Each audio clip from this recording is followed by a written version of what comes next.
but AB Cabinetry gives you everything that you need to make a beautiful kitchen, and we've made 6 of them now.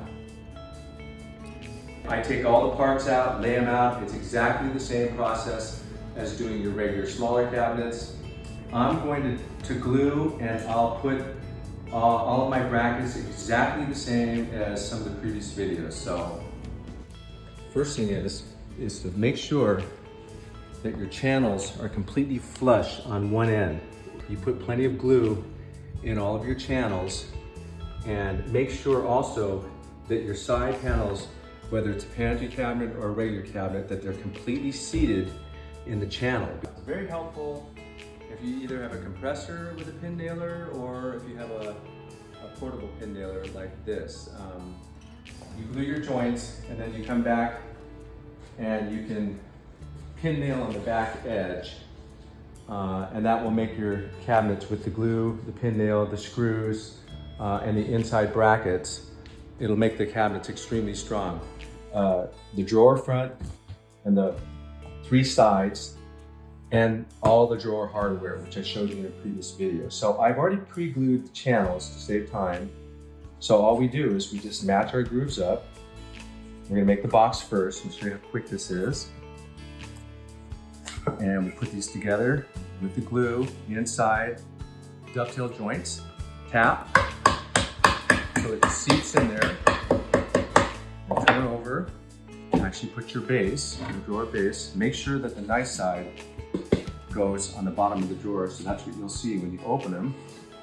You drop this in, so you just put it in the channel, and I like to take the drawer, put it on its side, and tap in both sides. All right, I'm going to be showing you how to make a drawer and a drawer bank.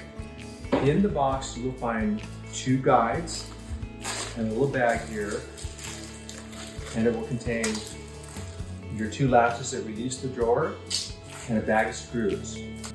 And what you do is you just put the 2 plugs into the holes, push forward, and then pull your rail. There's a little hole in the side of the cabinet drawer, which you're gonna line up with, okay? We're gonna put 2 screws in there, and we're gonna put a screw back here, and that will stiffen the rail up. So you want to drive a screw through that hole. Drawers have a lot of action, so this will make it stronger by putting a screw in there. There's a pre-marked hole, and you'll put 2 screws in, and then you pull these out because we're going to be putting the drawer on. This is the easiest part. So these are the guides, and you can tell how these go because they have a rounded edge. So you're going to follow the edge as it moves back and forth. That also is how you release the cabinet if you need to adjust the drawers.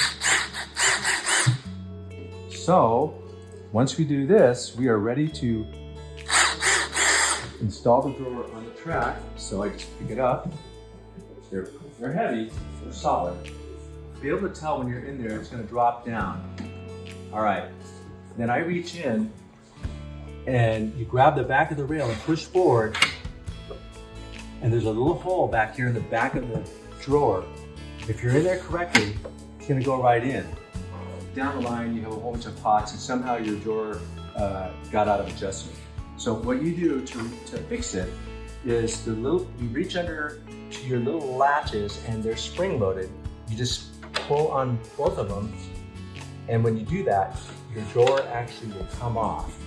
Let's say if you don't like the alignment, all you do is, in this case, you'll have a top on. You'll have to go underneath and pull your rails. Either pull them in towards each other or out. But that's how you adjust.